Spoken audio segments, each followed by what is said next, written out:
Dans le problème numéro 14 de la page 460, on a une course entre deux amis qui parcourent la distance entre deux quais sur un lac. Il y en a une qui est en pédalo, puis l'autre est à la nage. Dans la situation, on va exprimer la relation entre les deux variables. Ben, x, c'est le temps écoulé depuis le départ en secondes, puis y, la distance du quai de départ en mètres. On peut donc reformuler la relation entre la distance parcourue entre du quai de départ et le temps écoulé comme ceci. Bien, plus le temps s'écoule depuis le départ, bien, plus la distance de Benoît et de Claudine du quai de départ augmente. Pour démarrer le problème, on va aller chercher les données qui sont fournies. Benoît, sa vitesse, donc vitesse de Benoît, c'est 0,99 mètres par seconde. Ça correspond au taux. Claudine, c'est sa vitesse, donc vitesse de Claudine, c'est 1,4 mètres par seconde. Alors ça aussi, c'est son taux de variation. Donc dans les deux cas, je vais être capable d'exprimer sous la forme d'une équation y égale à x plus b, bien y, la distance parcourue par Claudine, donc je peux l'écrire ici, je vais le mettre en rouge, donc y de b, y de Benoît, égale la distance qui sépare Benoît du quai de départ, bien, ça dépend de sa vitesse, donc 0,9 mètres par seconde fois le nombre de secondes qui s'écoulent depuis le départ. Puis dans le cas de Claudine, ça va être y de c pour Claudine, égale 1,4 mètres par seconde fois le nombre de secondes. Dans les deux cas, on va chercher quelle est la valeur de l'ordonnée à l'origine, donc du b. Alors ici, je la cherche, cette valeur. Puis pour la comprendre, on va aller un petit peu plus loin en esquissant le graphique de la situation. Bon, le graphique en X contient le temps écoulé en secondes, puis en Y contient la distance qui sépare les nageurs, les coursiers, les concurrents du quai de départ. Alors, il va avec Benoît. Benoît, lui, à 0 secondes, il part, c'est-à-dire, puis à vitesse constante, il va finir par se rendre jusqu'au quai. Donc, la distance parcourue jusqu'au deuxième quai va être de 100 mètres, parce qu'on dit que c'est 100 mètres qui séparent les deux quais. Puis ça va être à un certain temps. Claudine, elle va plus vite. Donc, la droite qui représente la course de Claudine va être plus à pic. Hein. Ça va monter. Pour chaque seconde, on va augmenter d'1,4 mètres. Une seconde, 1,4. Alors que dans le cas de Benoît, chaque seconde se traduit par une augmentation de 0,9 mètres. Donc, c'est pour ça que la pente de la droite de la course de Benoît est moins inclinée que la pente de la course de Claudine. Donc, ici, je peux l'identifier par un C. C'est la course de Claudine. Puis Claudine, comme elle va plus vite en pédalo, bien, elle laisse 20 secondes d'avance à Benoît. Maintenant, je vous rappelle qu'ici, on est à la recherche de l'ordonnée à l'origine des deux équations. Bien, évidemment, Benoît, comme il démarre à 0 secondes, le début de la course, c'est lui qui part, bien, son ordonnée à l'origine est de 0. Alors là, je peux marquer ici un petit plus 0. Fait que plus 0, ça fait quoi? Bien, je peux l'enlever. Parce que c'est une situation de variation directe. Je veux dire, 2 fois plus de temps, il est 2 fois plus loin. Par contre, dans le cas de Claudine, ce qui est important qu'on observe, c'est que sa droite à elle,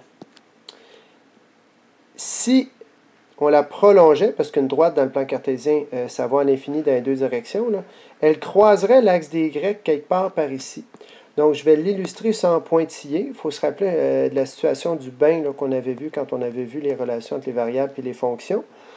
Puis ici, c'est l'équivalent de si Claudine était partie en même temps que Benoît, mais avec l'équivalent en distance de 20 secondes. C'est-à-dire, comme elle, à chaque seconde, elle avance de 1,4 mètre, bien, imaginons qu'elle a perdu l'équivalent de 20 secondes, c'est-à-dire 20 fois 1,4 mètre en distance.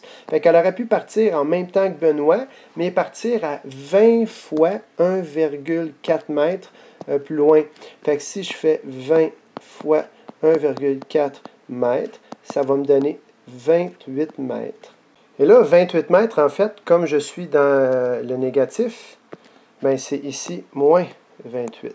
Donc, je peux écrire l'ordonnée à l'origine de l'équation de la course de Claudia, c'est moins 28. Donc, c'est l'équivalent de une perte de 28 mètres, donc comme si elle était partie 28 mètres plus loin que Benoît si elle était partie en même temps.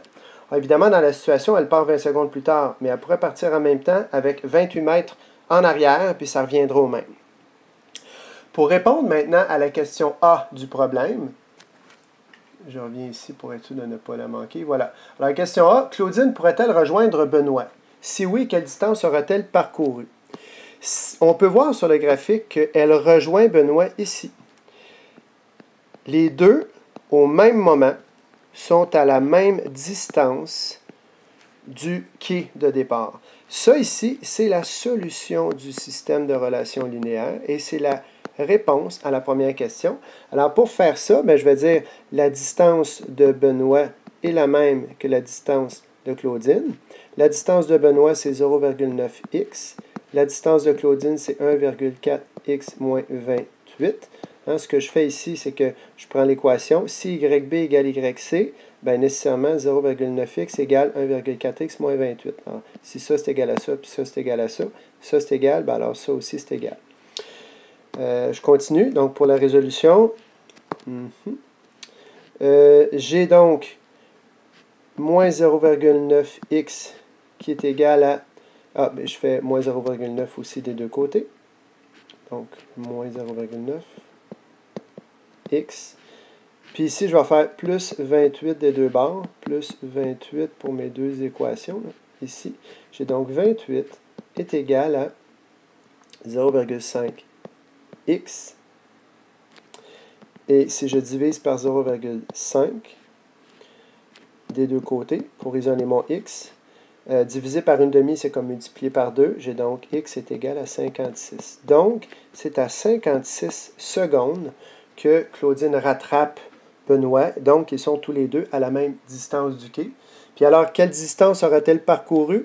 Je n'ai qu'à prendre mon x qui est 56, le rentrer à la place du x ici et le rentrer à la place du x ici pour en calculer la valeur. Et dans les deux cas, ça va me donner 50,4.